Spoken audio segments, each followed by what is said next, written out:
এখন ভাই আমার হিসাবে সিগারেটে আরো ব্যাট বসানো উচিত। আমরা ডাইল ভাত খাইয়া বাঁচতে পারলে সারে, আমরা তো আর গাড়ি বাড়ি করতে চাই না। সাধারণ জনগণের কথা তো সরকার চিন্তা করে না।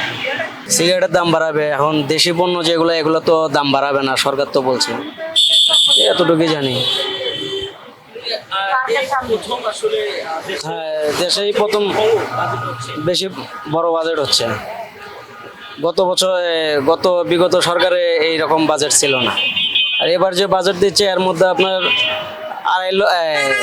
2 লাখ কত কোটি টাকা জানি ঘাটতি আছে। এটার কারণেই মনে করেন যে আপনার 9 লাখ 9,38,000 কোটি টাকা এটা বাজেট এবার পেশ করছে। এখন দেখা যাক সামনে রড সিমেন্ট, আবার এমন হচ্ছে আপনার বিদেশ থেকে আমদানি এগুলোর দাম বাড়বে। আর দেশি পণ্যের মধ্যে হয়তো দাম বাড়বে না, কিছু কিছু দেশি পণ্য আছে যেগুলো দেশের উৎপাদন হয়, এগুলো দাম বাড়বে না, এগুলা আগের দামই হয়তো থাকবে। এখন ভাই আমার হিসাবে সিগারেটে আরো ব্যাট বসানো উচিত। কি কারণে? আমাদের দেশে যেভাবে মানুষ সিগারেটের প্রতি মানুষ ঢুকে গেছে, এটা মনে করেন যে আপনার 10 টাকা যে স্টার সিগারেট ছিল, এখন এটা হচ্ছে 12 টাকা।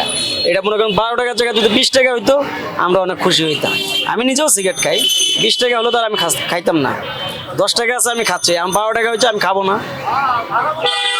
আসলে খাওয়া বন্ধ হবে না, সরকার যদি আপনার এটার প্রতি যদি আপনার ভ্যাটটা নিয়ন্ত্রণ করে, ভ্যাটটা যদি বাড়ায়, তাহলে অবশ্যই অনেকটা নিয়ন্ত্রণে আসবে, অনেকটাই নিয়ন্ত্রণে আসবে। সরকার তো একবারে তো বন্ধ করতে পারবে না, কারণ উনি এখান থেকে ট্যাক্স পাচ্ছে, উনি বন্ধ করলে তো সরকারের রাজস্ব হারাবে। কিন্তু একটু যদি বাড়ায় তাহলে দেখা গেছে কিছুটা নিয়ন্ত্রণে থাকবে, মানুষ কম খাবে। বাজেটটা আসলে এই সরকার নতুন আসছে, উনি যে বাজেটটা করতে আছে এরকম বাজেট করতে হবে যাতে গরিব মানুষের সুবিধাটা একটু বেশি হয়। কেন আমাদের দেশে গরিব মানুষ বেশি সংখ্যা, মধ্যবিত্ত মানুষ বেশি, তো বাজেটটা ওইভাবে করতে হবে যাতে জনগণের কল্যাণে আসে, তাহলে সরকারের জন্য ভালো হবে, জনগণের জন্য ভালো হবে। আমাদের এখানে জিনিসপাতির দাম যেটা বাড়ার দরকার সেটা বাড়ুক, কিন্তু গরিব মানুষের যে জিনিস দরকার, যেমন তেল, চাল, ডাল, হ্যাঁ, নিত্য প্রয়োজনীয় জিনিস, ওইগুলির দাম কম থাকলে আমাদের আর কিছু লাগে না। আমরা ডাইল ভাত খাইয়া বাঁচতে পারলে সারে, আমরা তো আর গাড়ি বাড়ি করতে চাই না, এই আর কি। প্রভাবটা নিত্য প্রয়োজনীয় জিনিস সরকার চেষ্টা করতেছে নিত্য প্রয়োজনীয় জিনিসের দামটা নিয়ন্ত্রণে রাখার জন্য, আর বাজেট যেটা দরকার দেশের উন্নয়নের জন্য সেটা বাজেট লাগবে।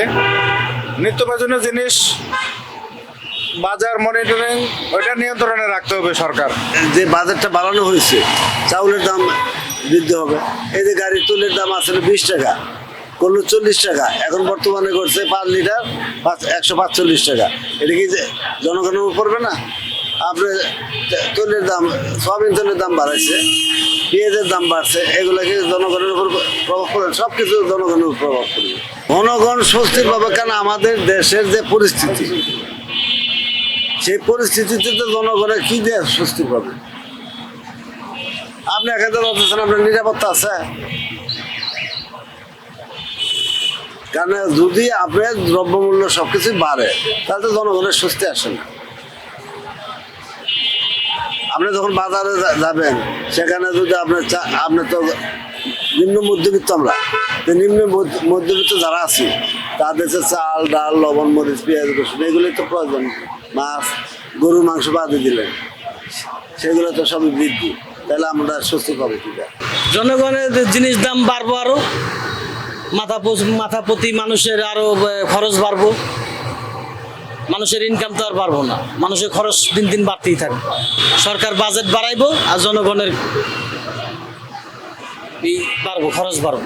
মানে এবার সরকার মনে হয় পদ্মা ব্রিজ আরো 2টা বানাইবো, এর লেগে বাড়াইছে, নালে বাড়াইছে কি লেগে? আর তো কমানোর কথা, মানুষ তো আন্দোলন করলো জিনিস দাম কমানোর লেগে, কারণ বাড়লো কি লেগে না কইমা, নাহলে পদ্মা ব্রিজ বানাইবো না কি বানাইবো? নিত্যপণ্য জিনিস যা যা আছে মানুষের, যারা প্রতিদিন যে জিনিসটা ব্যবহার করে, খাদ্যপণ্য, এগুলোর দাম মানুষের ক্রয় ক্ষমতার মধ্যে থাকলে সবচেয়ে ভালো, কিন্তু এটা তো হয় না, কোনো সরকার এটা করে না। সাধারণ জনগণের কথা তো সরকার চিন্তা করে না।